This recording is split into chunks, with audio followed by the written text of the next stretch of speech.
esto es muy importante que no perdamos de vista hoy. Habla a los sacerdotes, hijos de Aarón, y diles que no se contaminen por un muerto en sus pueblos,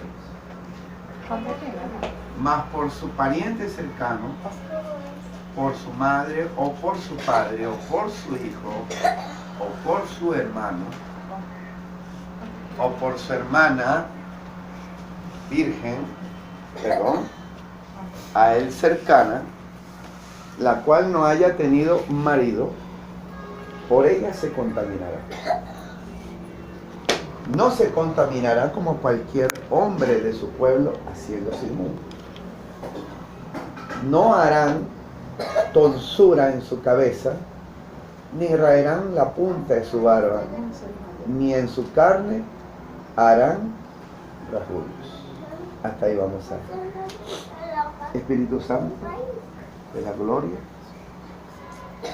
tú eres el que trae la justicia y el juicio a nuestras mentes, a nuestros corazones. Te rogamos que venga tu discernimiento, Señor, a nuestras vidas. Que sea tu palabra, Señor, el alimento para crecimiento, para entendimiento, en los caminos que tú nos has traído, Señor. Te ruego, Señor, que pongas en este lugar como el Moré, el Maestro de nuestras vidas.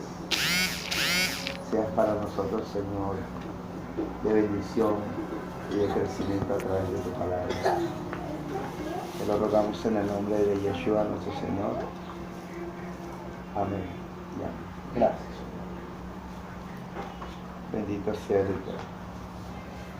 Bien. Les dije al inicio que yo iba a tocar dos puntos, y este es el primero.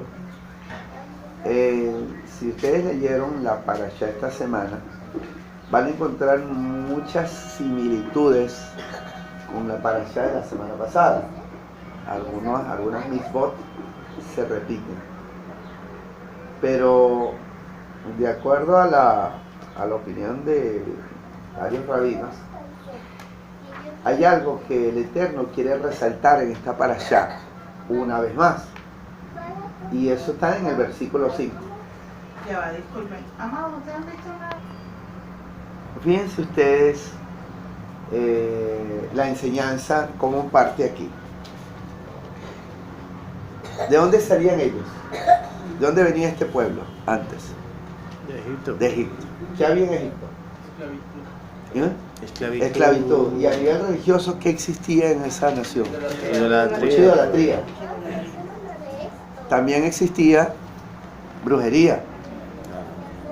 ¿Y a dónde iban a llegar ellos? Después que salieron de Egipto. Aquí estaban en el desierto. ¿Pero hacia dónde se dirigían? A la tierra prometida. ¿Cómo se llamaba? Canaán.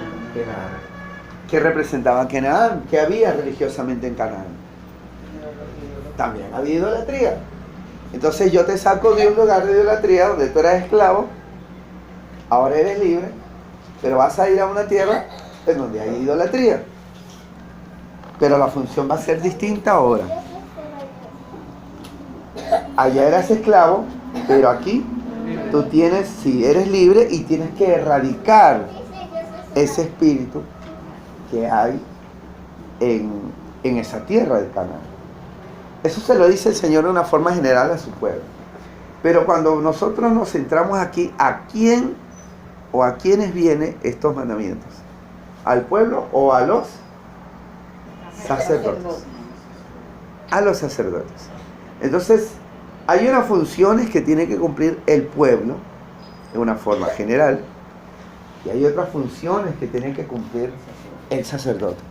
E incluso hay otras funciones todavía un poquito más específicas que la tiene que cumplir el sumo sacerdote. Pero los contextos le era igual para cualquiera de estos tres rangos, sumo sacerdote, sacerdote o pueblo. ¿A qué contexto me refiero? Egipto a todos les afectó. y Canaán, si ellos no tomaban las previsiones, les iba a afectar. En el mundo nosotros hacíamos muchas cosas, mucha trampa, y quizás todo lo que pudiéramos hacer con tal de obtener lo que quisiéramos lograr. Pero cuando uno viene a la luz, ya el Señor te dice, mira, lo que tú hacías allá, y lo que aprendiste allá, y lo que viste allá, ya no sirve aquí. Ahora tú estás en la luz. Ahora tú tienes que conducirte de esta manera, y tienes que hablar de esta manera, tienes que ver de esta manera. Sabes que a donde tú vas, a donde yo te llevo, hay gigantes. Entonces Egipto y Canaán siempre están también en nuestro contexto, así como estuvo para este pueblo. Te saqué de Egipto, pero ahora estás camino a una tierra prometida. Y en este desierto se te van a presentar el amorreo, el eteo, el jebuseo, y te quieren hacer guerra. Vuelvo al versículo 5. En este caso, las funciones eran, o los mandamientos eran para los sacerdotes. Y los sacerdotes dicen allí, no harán tonsura en su cabeza. Y esta palabra no es que se hagan los tontos, no tiene que ver con eso. Lo que quiere decir que no se raparán las cabezas. ¿Por qué? Porque ellos ya habían visto en Egipto que los sacerdotes se rapaban las cabezas. Por eso usted ve, incluso Faraón era una especie de dios. ¿Cómo aparece en las películas? Sin un pelo. No es que la propaganda de un pelo de tonto, no, eso no tiene que ver nada aquí. Eso era porque Faraón también era visto como una divinidad, como el sacerdote mayor, por el sumo sacerdote que podía tener la religión politeísta egipcia. Pero había algo más. ¿Qué dicen los versículos previos? No te contaminarás como los demás, salvo que lo hagas por tu mamá, por tu papá, ¿por quién más? Por un hermano, ¿por quién más? Por tu hermana que sea virgen. Solo por ellos te vas a contaminar. Porque era prohibición de no contaminarse. ¿Y qué tiene que ver esto con el raparse? Si eso era lo que ellos habían visto, los sacerdotes egipcios, que no solamente se rapaban la cabeza, ellos se rapaban todo. Los pelos en las zonas genitales, se rapaban todo. Eso era una ley para los sacerdotes egipcios. Pero lo que era visible era, obviamente, la cabeza. Pero en el caso de la religión egipcia, los sacerdotes sí tenían, por así decirlo, comunión con los que se iban a morir. Ellos corrían cuando alguien ya estaba al borde de morir, ellos corrían para intervenir religiosamente en el que se iba a morir. Entonces había como una filosofía de cómo enseñarte a morir en ese momento. Eso era muy común en los egipcios. Los sacerdotes participaban excesivamente en los momentos ya casi de la muerte. Y posteriormente a la muerte, ellos pasaban hasta 40 días para preparar el cuerpo del muerto, para asegurarle que su alma viva eternamente. Entonces en Israel no sería así, le dice el Señor. No debes de contaminarte. Murió el vecino, murió fulano, usted no se acerca, porque usted no tiene una participación ni de preparación ni de nada con el que se está muriendo. El sacerdote tiene la función de enseñar para vivir, no de enseñar para morir como tenía el sacerdote egipcio. Entonces no te acerques, no lo debes tocar, no debes estar en el cuartico cuando se está muriendo, salvo te doy el permiso de que sea un familiar tuyo, porque de alguna manera el dolor póstumo que ocasiona la pérdida de un familiar, bueno, por allí te daría el permiso, pasas a ser inmundo y en la noche te lavarás y serás santificado, pero hasta allí. Pero no vas a tener participación con los muertos. ni en el momento que se va a morir, ni en las preparaciones que ustedes vieron en Egipto. Entonces, nada de ver coco pelados. No hay. Pero eso no era el único mandamiento en el versículo 5. Dice, ni raerán la punta de su barba. Pues usted ve que los rabinos son todos así, una barba bien pronunciada, ¿no? Aquí el único que se nos acerca así, para darle un ejemplo de No se puede Oscar. pasar la navaja. Sí. A eso vamos a aclararlo.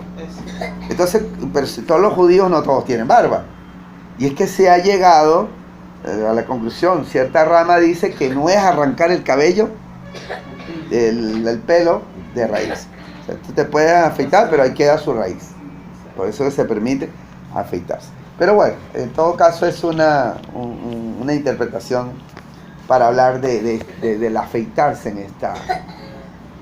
Dime yo que tengo ahí un chinche cada 2 días, afeítate, que 3 pelos.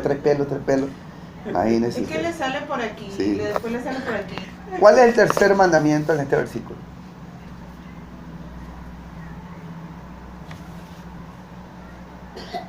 A ver.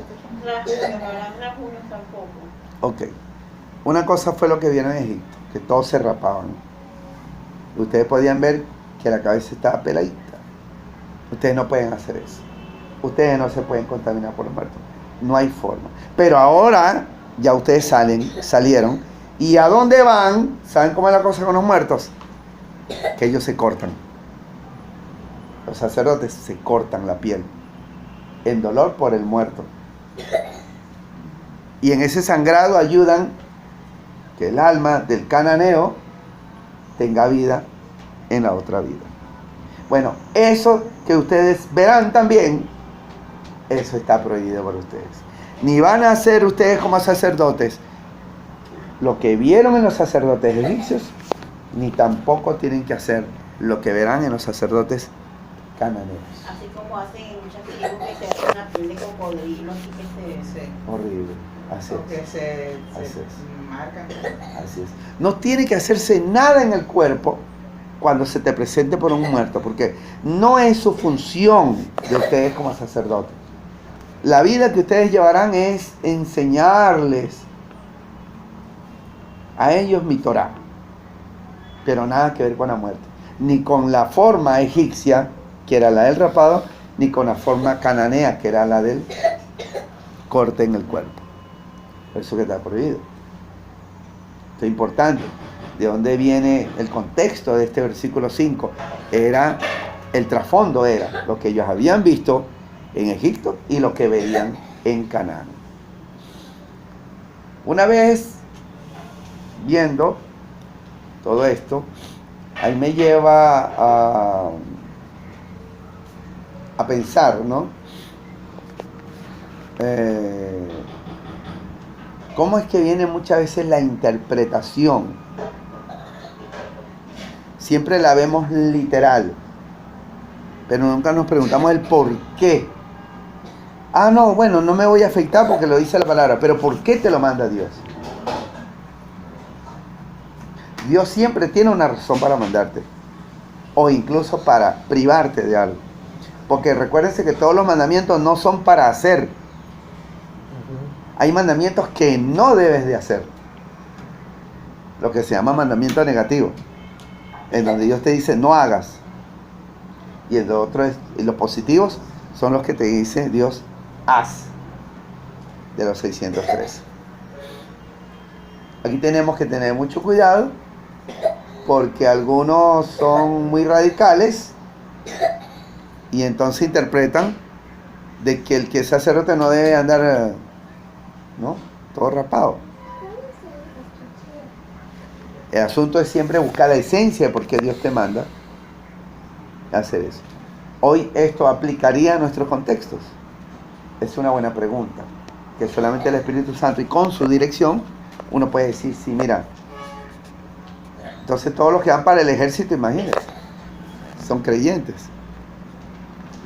Aunque uno puede decir, no, por fuerza mayor, porque es el contexto. Entonces, siempre meditando en aquello por qué el Señor manda algo. Ahora pasemos aquí en este mismo capítulo 21 al versículo 16. Y habló Adonai a Moshe diciendo: habla a Aarón y dile: ninguno de tus descendientes, esos descendientes serían sacerdotes, porque acuérdate que nada más el sacerdocio venía por la línea de Aarón. No estamos hablando de los levitas, ni del pueblo. Dice: habla a Aarón y dile: ninguno de tus descendientes, por sus generaciones, que tenga algún defecto, se acercará para ofrecer el pan de su Dios. ¿Qué versículo es? El 16, 17 ahora. Ahora va el 18, perdón.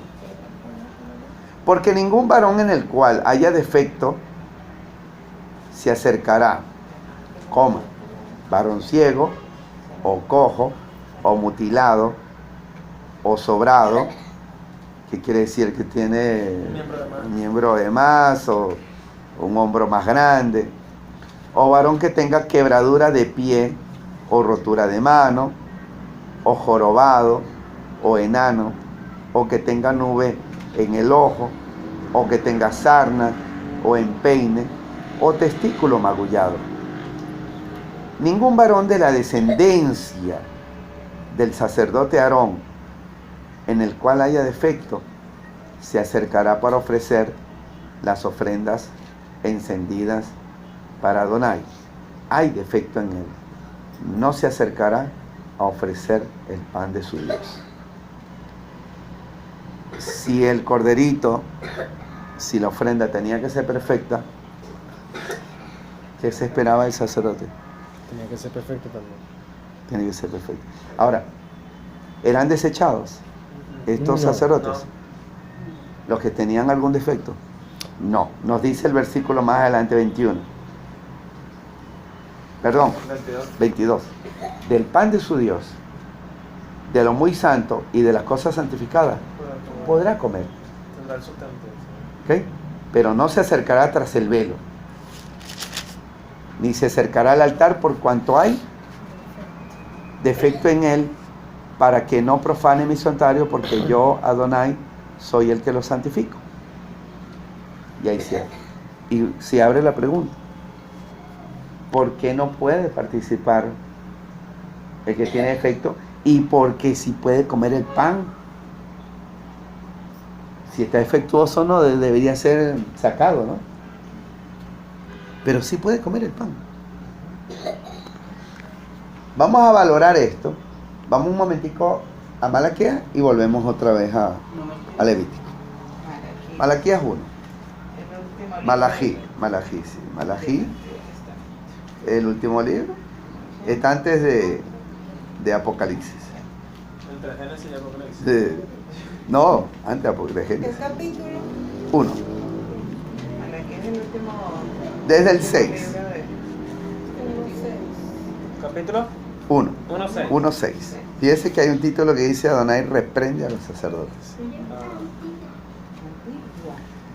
Dice así: el hijo honra al padre y el siervo a su señor. Si pues yo soy padre, ¿dónde está mi honra? Y si soy señor, ¿dónde está mi temor? Dice Adonai de los ejércitos a vosotros, oh sacerdotes, que menospreciáis mi nombre. Y decís: ¿en qué hemos menospreciado tu nombre? En que ofrecéis sobre mi altar pan inmundo. Y dijiste: viene lo que Dios llama pan inmundo aquí. Acuérdese lo que venimos diciendo. El que estaba bien ofrecía el pan y comía, pero el que estaba defectuoso solamente comía.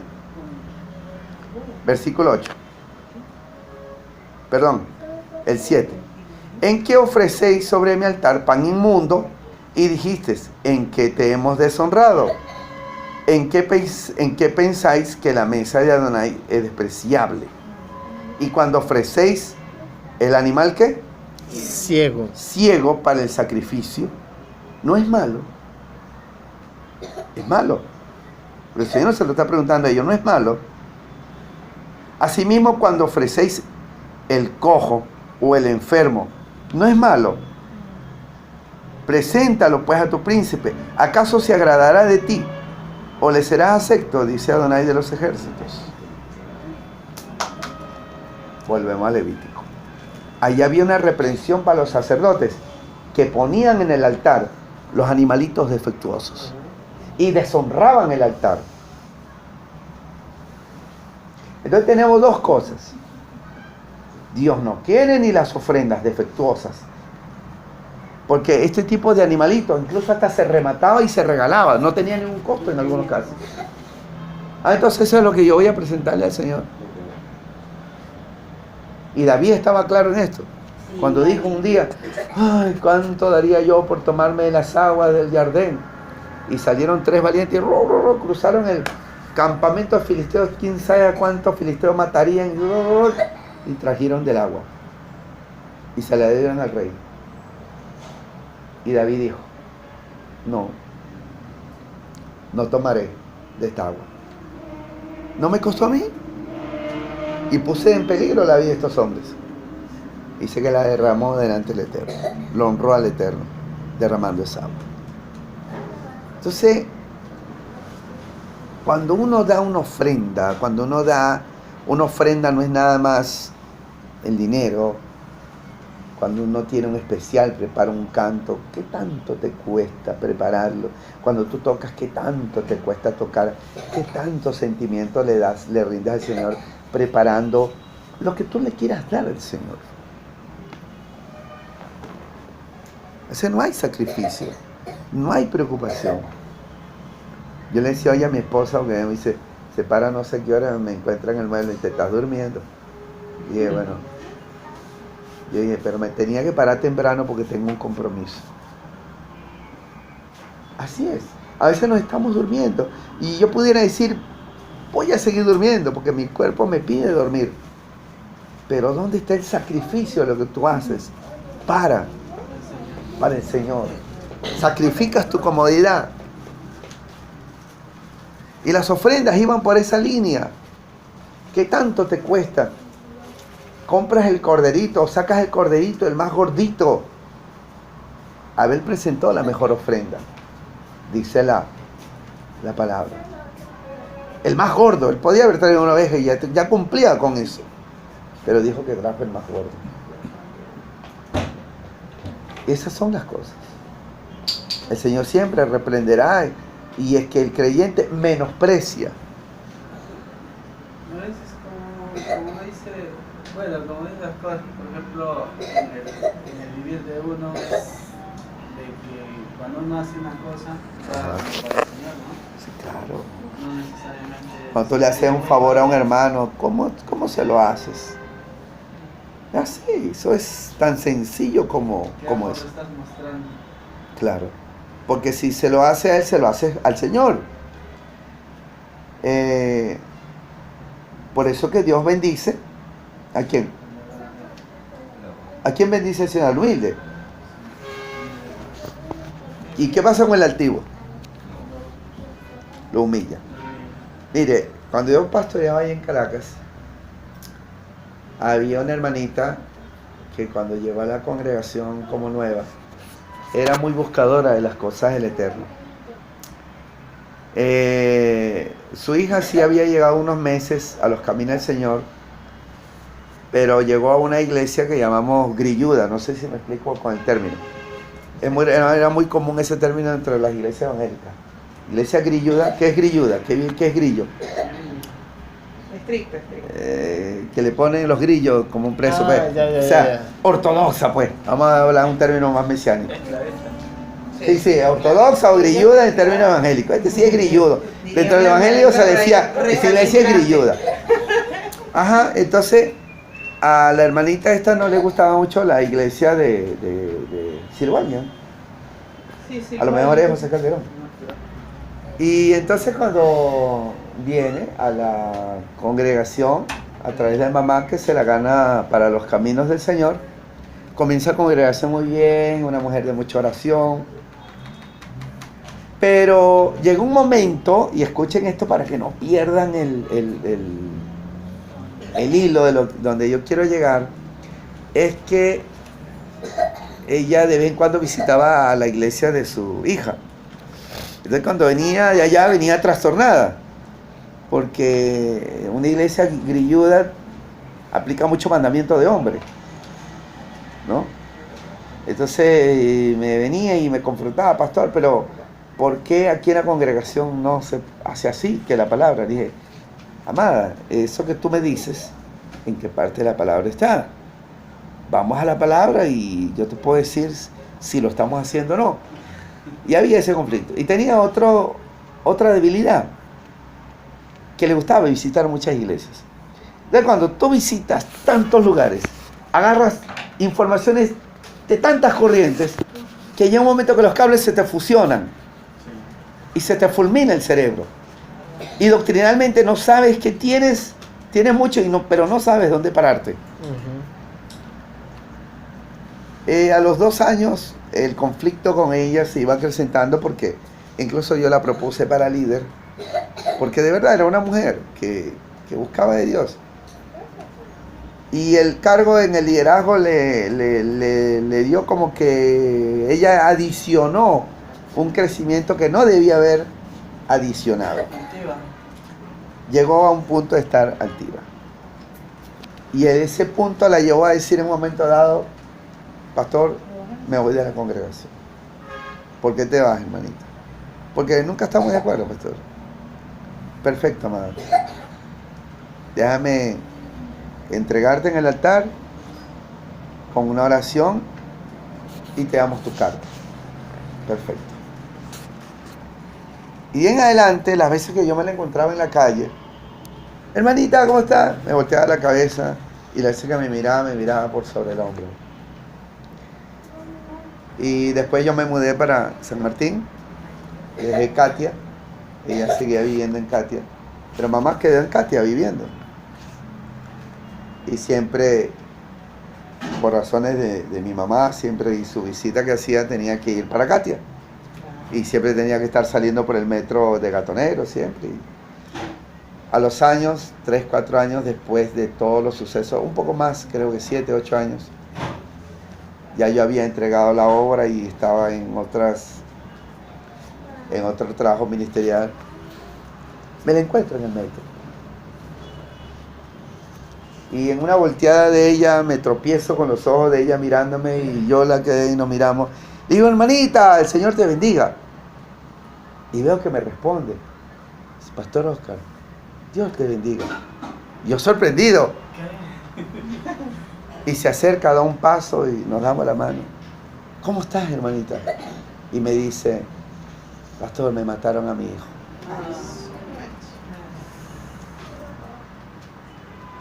Yo digo, ya va, Oscar Ceballos, detente un momento. Y en ese momento me vinieron todas las imágenes de menosprecio, todas, que tuve en el local frente a ella, viendo su mirada, viendo sus palabras, viendo que yo con mucho amor le hablé a ella. Siempre es que la postura de un pastor es eso, hacerte entrarte en razón en la palabra. Ya si tú no quieres, bueno, te entrego a Dios. Y yo le pregunto, cuando miro entonces imágenes, reacciono y digo, ¿quién? Con Giovanni, porque ella tenía 2 hijos, uno era medio tremendo, Giovanni, y le digo, ¿quién, Giovanni? No, el más tranquilo, el que nadie se metía nunca con nadie. Era perro calentero ahí en Plaza Venezuela, de esos que trabajan desde las 12 de la noche a las 6 de la mañana, ustedes saben que se encontraba en esa plaza. Y en ese momento él está atendiendo a unos clientes y llega un carro a robar a una pareja y él se mete y le dan el tiro a él. Y el chico muere. Pero yo digo, ¿por qué a veces Adonai, a través de las pruebas, nos tiene que hacer bajar? Bajar, si nadie te sube, tú eres el que te subes a la soberbia. Entonces Adonai dice en su palabra, yo humillo al altivo. Ra, oye, humíllate. No, dice mi carne, yo soy como soy. A mí nadie me cambia. A mí nadie me va a venir a enseñar. A mí ningún pastor me va a venir a decir nada. Yo solo sé. Tenga cuidado. Tenga cuidado, usted no sabe. ¿Por qué alguien le dice algo? Si alguien te saluda, responde. Eso es todo. No te creas más, porque si te crees más, el problema en que te vas a meter es que cuando venga la humillación, no sea que Adonai te dé por donde más te duela. Porque en el mundo es otra forma, pero en el Evangelio Dios se encarga de la humillación de sus hijos. Porque Él siempre dice ser como yo. Manso y humilde. Porque aquí nadie, no hay motivo de que nadie tenga que tener un espíritu de exaltación. Si quiere ser como el Señor, tiene que ser manso y humilde. Amén. Creo que eso es algo muy básico. Y después que nos saludamos, me fui, me puse a pensar. No es que alguien le desee a alguien. No se trata de que tú le desees el mal. Si lo haces está mal, está bien. Por supuesto que estás mal.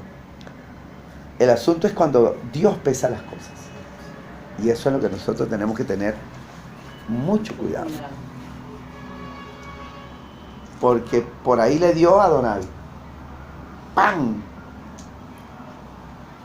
Porque siempre me enteraba de que ella me lanzaba, de que, oye, me encontré con la hermanita tal, ay, ¿cómo estás? Oye, salúdamela.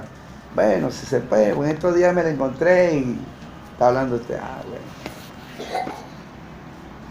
Ella de verdad, te voy a ser sincero, se fue de la iglesia porque finalmente ella nunca estuvo de acuerdo con las enseñanzas que yo daba al frente. ¿Por qué? Porque ella no tenía nunca una enseñanza definida. Oye, está en una iglesia, la otra, que no te iglesia el otro, te el otro. Y cuando venía a la escuela dominical, en lugar de concentrarse en la palabra que tiene la casa, no sabes qué tienes.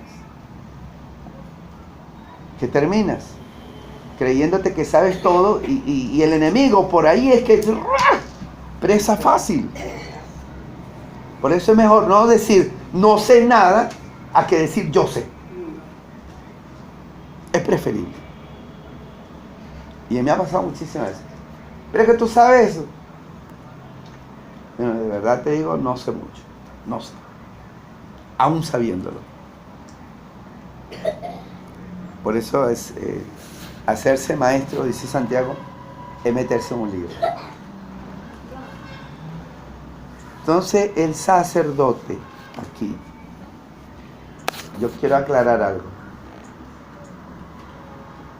¿Por qué no podía ministrar el sacerdote con defecto? Si el alma, porque el defecto es físico, y el alma también es defectuosa en el sacerdote. Si puedes comer del pan es porque tu alma está bien delante del Señor. Si la palabra te dice, no puedes ministrar, pero sí puedes participar del pan, ¿qué te está diciendo eso? Que aunque tú físicamente no estés bien, tu alma sí puede estar bien. El hecho que te falte un dedo, que tengas un ojito medio cerrado, eso no me va a implicar al alma. Porque el alma, cuando es subyugada, se vuelve al espíritu y come del espíritu. Y es más, la interpretación rabínica enseña de que no era por causa de los defectuosos que ellos no podían ministrar, sino por causa del pueblo. ¿Y cómo es eso? Para que no murmurar. Porque si yo voy, tú eres el sacerdote, y yo traigo una ofrenda, y va a decir, este sacerdote que está mucho, va. Entonces, por no oír al Señor, mi pecado, para que no se genere el conflicto en la mente del que está presentando la ofrenda, el Señor le hace una parte a ellos. Pónganse una ahí, para que ellos no pequen a la hora de traer. Qué interesante, yo siempre decía, pero ¿por qué? ¿Por qué los ojos? Pero yo te voy a decir. Lo que ha sucedido desde este momento del punto, se ha madurado. Se ha madurado. Ya yo puedo aceptar a un pastor que tenga un defecto, porque para mí va a prevalecer lo que el Espíritu Santo ha hecho en él que lo que él tenga por fuera. Es decir, el carapacho a mí ya no me va a interesar. Se ha madurado. Incluso en el judaísmo, que en un principio eran muy estrictos, ya yo he oído incluso que hay rabinos ciegos que ministran bendiciones. Hay rabinos en silla de ruedas que ministran, que le dan un gran honor, porque se ha madurado ese puntico de ver que el que ministraba tenía un defecto. Ya no me interesa el defecto, me interesa lo que él hace. Se ha madurado. Y en la iglesia evangélica también se ha madurado, sobre todo en la iglesia evangélica no tienen, bueno, es que ellos tampoco se rigen por esto, ¿no?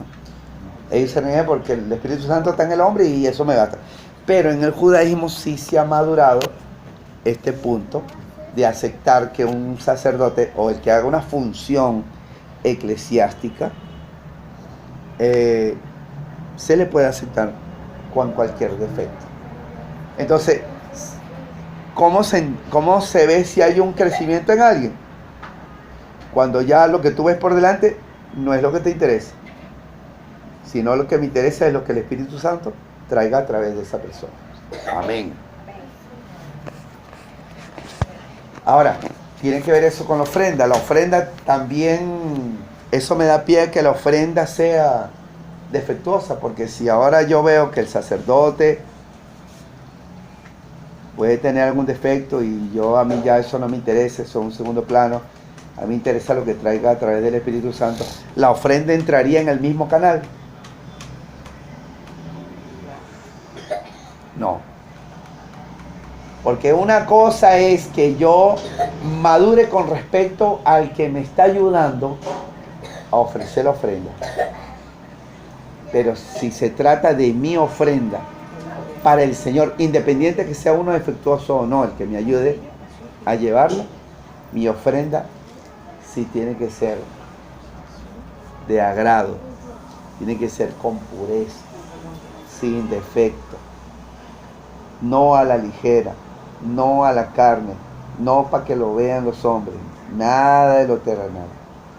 Tiene que ser algo con su ingrediente espiritual. Eso es lo que Dios bendice. Eso es lo que sube, como veíamos la semana antepasada, con esa muerte. Provocaba que subieran como olor fragante delante de la presencia del Señor. Fíjense aquí, incluso, vamos al capítulo 22:20. Del mismo, sí, Levítico. Desde el 18. 22:18. Habla a Aarón y sus hijos, otra vez los sacerdotes, y a todos los hijos de Israel, y diles: cualquier varón de la casa de Israel. Ahora, ¿para quién es la orden? ¿Para los sacerdotes o para el pueblo? Para el pueblo en general. Y diles: cualquier varón de la casa de Israel o de los extranjeros en Israel que ofrecen su ofrenda en pago de sus votos o como ofrendas voluntarias ofrecidas en holocausto a Adonai, para que sea aceptado, ofreceréis macho sin defecto. Sin defecto.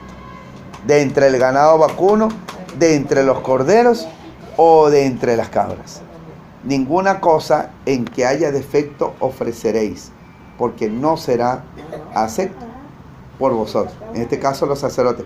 Tenían que ver, tenían que revisar la ofrenda, los sacerdotes. 21. Asimismo, cuando alguno ofreciere sacrificio en ofrenda de paz a Adonai para cumplir su voto, o como ofrenda voluntaria, sea de vacas o de ovejas, para que sea aceptado, será sin defecto. Ciego, perniquebrado, mutilado, verrugoso, sarnoso, roñoso. No ofreceréis esto a Adonai, ni de ellos pondréis ofrenda encendida, es decir, no prenderás la candela debajo de ellos, sobre el altar de Adonai.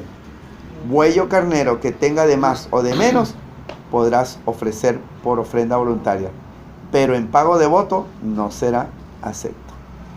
No ofreceréis a Adonai animal con testículos heridos o magullados, rasgados o cortados, ni en vuestra tierra lo ofreceréis. Ni de manos de extranjeros tomarás estos animales para ofrecerlos como el pan de vuestro Dios, porque su corrupción está en ellos. Hay en ellos defectos, no se os aceptará. Entonces, no solamente está en Levítico. Malaquías, que fue el último de los profetas, ya previo a la cautividad o post-cautividad, todavía le sigue diciendo al pueblo esto de las ofrendas. Así que el asunto siempre va a trascender más allá del sacerdote que te pueda estar ayudando, guiando para tu ofrenda. Lo que Dios siempre ha querido es que tú te centres en lo que tú le ofreces. No se trata de cantidades. Siempre Dios va a querer legitimidad, ¿no? Que alguien te dé algo, ay, sí, yo lo ofrendo, pero eso no es tuyo. Eso es de otro. Siempre apela el Señor a que seas tú como hijo, como hija, tú le rindas a Él, porque a través de lo que tú le ofrendes, desde un canto, desde una moneda, desde un testimonio, todo eso es un tributo, todo eso es una honra para el Señor. Y vale más que sea algo poquito y bien hecho, buen siervo y fiel. En lo poco fuiste fiel, en lo mucho te pondré. Gente que quiere hacer mucho, pero le sale todo a medias. Entonces se trata de hacer lo que sea, la cantidad que sea, pero siempre hacerlo bien para el Señor, para que Él sea el que se honra. A lo mejor los hombres no te honran. Ay, yo estoy trabajando, yo estoy haciendo y nadie me reconoce. Porque tú buscas el reconocimiento de los hombres.